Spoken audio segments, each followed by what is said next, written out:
అంటే ఇక్కడ విషయం ఏంటంటే ఆహ్, ఉదాహరణకి ఒక వ్యక్తికి ఒక 3 ఎకరాల పొలం ఉంది. ఆ వ్యక్తి ఇల్లు కట్టుకుంటానంటాడు. చంద్రబాబు నాయుడు గాని, పవన్ కళ్యాణ్ గారు గాని, మోడీ గారు గాని ఏం చెప్తారంటే, బాబు ఆ 2 ఎకరాల మీద పొలం ఆ 3 ఎకరాల పొలం మీద పంట వచ్చిన తర్వాత కొంత తిని, కొంత దాచుకొని 2 సంవత్సరాలు పోయి ఇల్లు కట్టుకో అని చెప్తాడు. కానీ జగన్మోహన్ రెడ్డి ఏం చెప్తాడంటే, అమ్మేసుకో.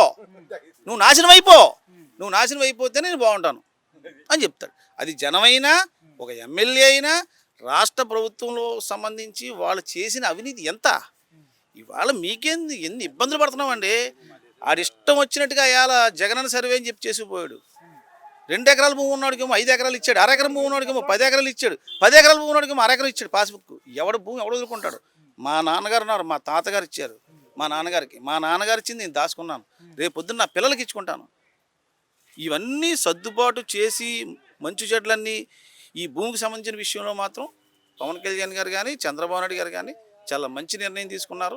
మళ్ళీ రీసర్వేలు చేపిస్తున్నారు. రీసర్వే అంటే ఎవరికైనా ప్రాబ్లమ్స్ ఉన్న ఏరియాలో పవన్ కళ్యాణ్ గారు 13,000 సుమారు గ్రామ సభలు పెట్టారు. రాష్ట్రం మొత్తం పంచాయతీల మొత్తం మీద ఇన్ని గ్రామ సభలు అనేది ఇప్పుడు జరగలేదు. గ్రామ సభలో జరిగిన ప్రతి సబ్జెక్టు అంటే సమస్య, ఆ సమస్యని నెరవేరుస్తున్నారు. అది పవన్ కళ్యాణ్ గారి యొక్క గొప్పతనం.